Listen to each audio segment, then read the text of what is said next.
अपने आप नीचे की तरफ चला जाता है। तो नीचे की तरफ जाने का मतलब ये नहीं है कि कोई सीढ़ियाँ हो, हॉल हो, आप नीचे चले जाएंगे, उसकी अधोगति हो जाती है। इसका मतलब वो जीता है तो भी नरक में जीता है। हम जिंदगी में, हम दिन भर में कई बार नरक में चले जाते हैं, कई बार स्वर्ग में चले जाते हैं। जब अच्छे परिणाम होते हैं, आप हंसी खुशी में होते हैं, परिवार में प्रेम होता है, अपनत्व होता है, तो आपने देखा स्वर्ग सा लगता है। और जब उसी परिवार में कलह हो जाती है तो वही परिवार नरक सा हो जाता है। जो पत्नी शुरू में कहती थी कि आपके बिना नहीं जी सकते हैं, कलह होने पर वही कहती आपके साथ नहीं जी सकते हैं। क्या हुआ? पत्नी तो वही थी, आप भी वही थे, आपका विश्वास भी वही था, लेकिन वासनाएं और अहंकार इंसान को अंधा बना देते हैं। कभी कभी आपने देखा होगा अपराधी लोग अदालतों में कहते भी कि हमारे बावजूद ऐसा हो गया, हमने सोचा नहीं था ऐसा हो जाएगा, हो गया। क्योंकि भीड़ हमेशा इंसान को भेड़ बना देती है। कोई अकेले आपको किसी की हत्या करना हो, किसी को मारना हो, कहीं आग लगाने हो, तो आप नहीं कर सकते हैं, क्योंकि अकेले पाप भी नहीं होता है। अकेला पुण्य होता है ऐसा जो अकेला होता है, अकेला धर्म ऐसा होता है जो अकेला होता है। पाप करना हो तो सामूहिक की जरूरत पड़ती है, पाप करना हो तो बहुत लोगों की जरूरत पड़ती है, क्योंकि पाप आपको धक्का देता है और पाप आप भीड़ में पाप कर लेते हैं। आपको भीड़ ने भी धर्म से वंचित किया है, क्योंकि अंधों की ज्यादा भीड़ है और आप इस असमंजस में पड़ जाते हैं। जब इतने लोग गलत कर रहे होंगे तो शायद यही रास्ता ठीक होगा, इतने लोग चल रहे हैं, आखिर सब बुद्धिमान हैं, पढ़े लिखे लोग हैं, चल रहे हैं तो ठीक ही होगा ये रास्ता, और आप भी गलत रास्ते को अपना लेते हैं। इस धन संपत्ति को कमाना चाहिए, लेकिन परिणामों को खोकर नहीं कमाना चाहिए। धन संपत्ति की जरूरत है इसे जीवन चलाने के लिए। यदि जन्म को सुधारना है तो परमात्मा की भक्ति की जरूरत है। यदि परमात्मा की भक्ति आपके अंदर है तो आपको वो हिस्से दिखते हैं जो आपकी आत्मा के उत्थान में कारण बनते हैं। धर्मात्मा और अधर्मात्मा में यही अंतर होता है। धर्मात्मा अपने चेतन को समझता है, धर्मात्मा अपने परिणामों में वृद्धि करता है, और अधर्मात्मा पापी पदार्थों में वृद्धि करता है, क्योंकि पदार्थों को पाने से तृप्ति नहीं होती है। इस प्रकार से बड़ी अच्छी बात है कि भगवान आप तो निर्बंध हैं, आप कुछ देते नहीं हैं, लेकिन एक ही भाव में कहा है, विशाल पहाड़ में भी कहा है कि भगवान आपके पास आने वाला, आप भले निर्गंध हैं, वीतरागी हैं, आप कुछ नहीं देते हैं, लेकिन आपके पास आने वाला व्यक्ति उस प्रकार से आपसे सब कुछ पा जाता है जिस प्रकार से पर्वत देखने में तो खाली लगते हैं, ऊपर से पता नहीं चलता है कि स्रोत कहाँ से आ रहा है, लेकिन नीचे पर्वतों से वो नदियां निकलती हैं जो सतत प्रवाहमान होती हैं। प्रभु आपके द्वारा भी, आपकी वाणी के द्वारा भी वो सतत निरंतर नदी बहती है, स्यादवाद रूपी, जिसके द्वारा हर विवाद का हल हो सकता, स्यादवाद के द्वारा हर विवाद का हल हो सकता, स्यादवाद के द्वारा, क्योंकि स्यादवाद कहता है भी सिखाता है और एकांत ही सिखाता है। यहाँ एकांत है वहाँ कलह है। हमारे भगवान की वाणी देखिए कितनी सार्थक है। परिवार में आप कहते हैं मेरा ही है, बस कलह शुरू हो जाती है, ये मकान मेरा है, बच्चे मेरे हैं, ये परिवार मेरा है, ये पत्नी मेरी है। ऐसा क्यों सोचते हो? अरे मिलकर रहो, बांट कर खाओ, सही जीवन का आनंद उठाओ। जहाँ मेरे का भाव आ जाता है वहाँ तकरार शुरू हो जाती है, वहाँ शंका शुरू हो जाती है, जहाँ शंका शुरू हो जाती है वहाँ विनाश शुरू हो जाता है, क्योंकि पत्नी कहती है मेरा है। एक बार पत्नी पति में बहुत बड़ा प्यार था, लेकिन पत्नी कम पढ़ी लिखी थी, तो पति, हर पति को लगता है, हर इंसान को लगता है कि उसे कोई प्यार का इजहार करे, उसे प्यार से कहे कि हम तुम्हें चाहते हैं। तो पति कहीं बाहर जा रहा था, उसने पत्नी से कहा कि तुम मुझे पत्र लिखना। वो बोली मुझे ज़्यादा अच्छे से नहीं आता, बता दीजिए। तो पति बोला शुरू में लिखना कि मेरे प्राण प्यारे, और जो जो बातें तुम्हारे मन में आए बीच में लिख देना, तुम्हारी बहुत याद आती है, तुम्हारी याद सताती है, तुम कब आओगे घर, और अंत में लिख देना कि तुम्हारे चरणों की दासी। उसने कहा ठीक है लिख दूंगी, और उसने शुरू में लिखा कि चरणों के दास, और नीचे लिखा प्राणों की प्यासी। आप समझ गए? ऐसे ही जिंदगी में हम सिखाते हैं किसी को कि प्रेम करना, अरे प्रेम करना सिखाओगे तो चरणों की दासी की जगह तुम्हें चरणों का दास बना देंगे। और तुम्हारे प्राणों की प्यासी बन जाएगी। ऐसा ही तो होता है, जब आपका प्यार होता है तो आपके लिए जो जान देने के लिए तैयार थे वही सब भाव आने पर आपकी जान लेने पर उतारू हो जाते हैं। आप यदि जीवन में सुख और शांति चाहते हैं तो किसी से उम्मीद मत करना, ये दुनिया में ज्यादा उम्मीद मत करना, वरना बहुत धोखे खाओगे। क्योंकि जिंदगी कैसी, जिंदगी के मंडप में हर किसी को आनी है, जिंदगी के मंडप में हर किसी को आनी है, और यहाँ कौन किससे मांगने जाए, हर कोई भिखारी है। हम किसी को शिक्षा दे नहीं, हम अच्छाई की शिक्षा देते हैं।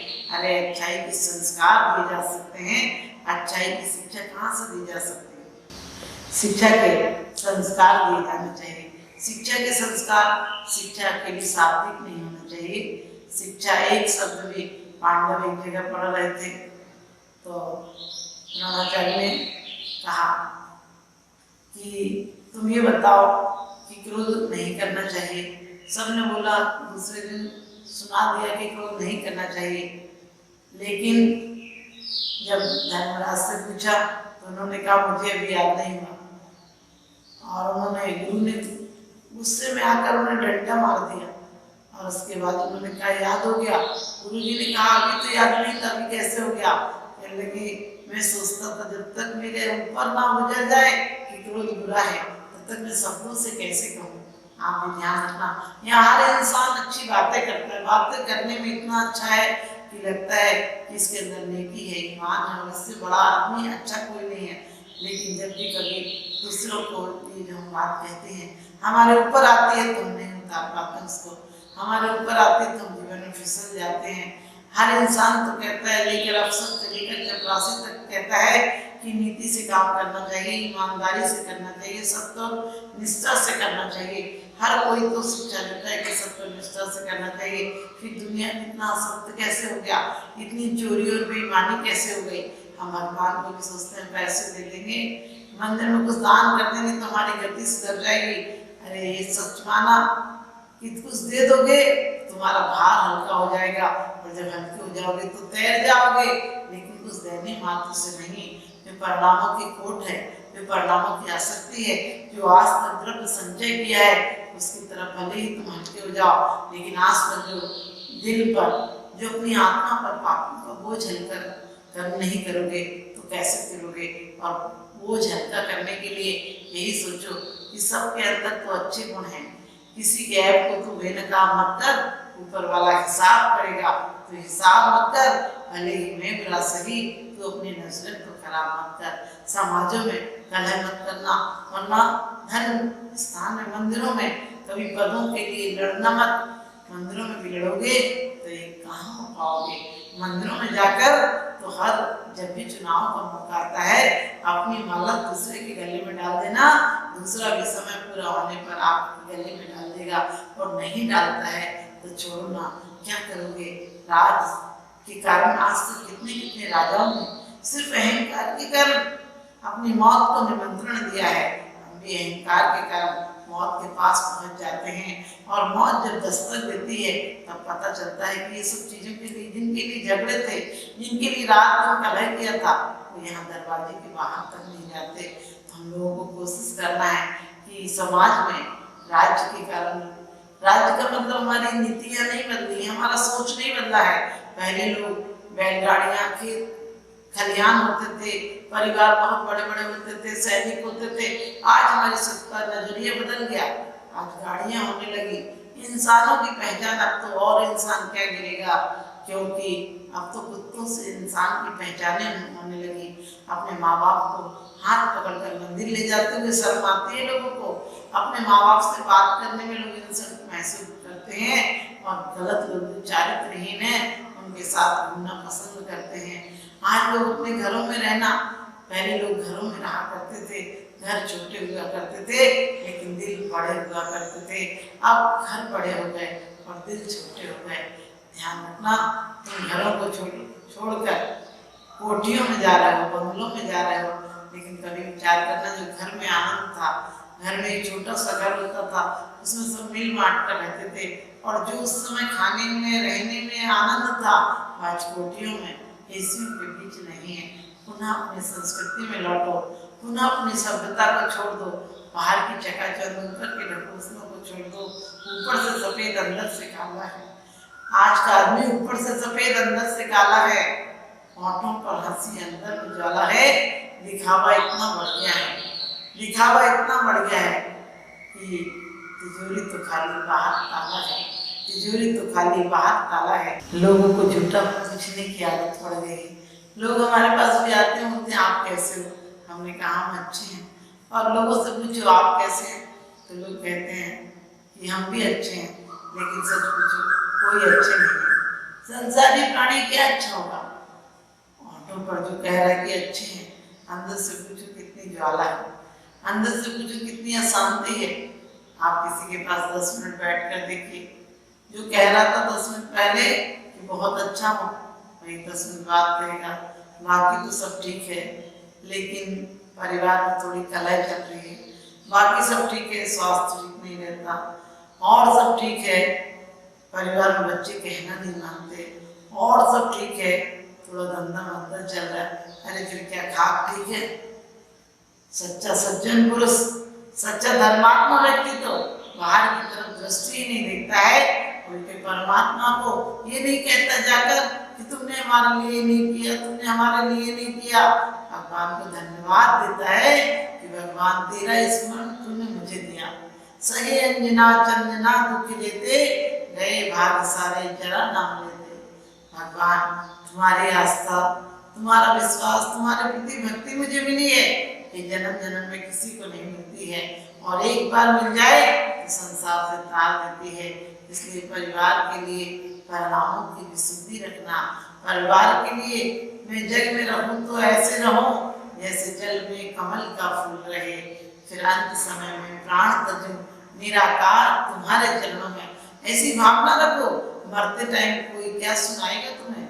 मरते टाइम लोग बड़ा बेईमान है, दुनिया बड़ी बेईमान है।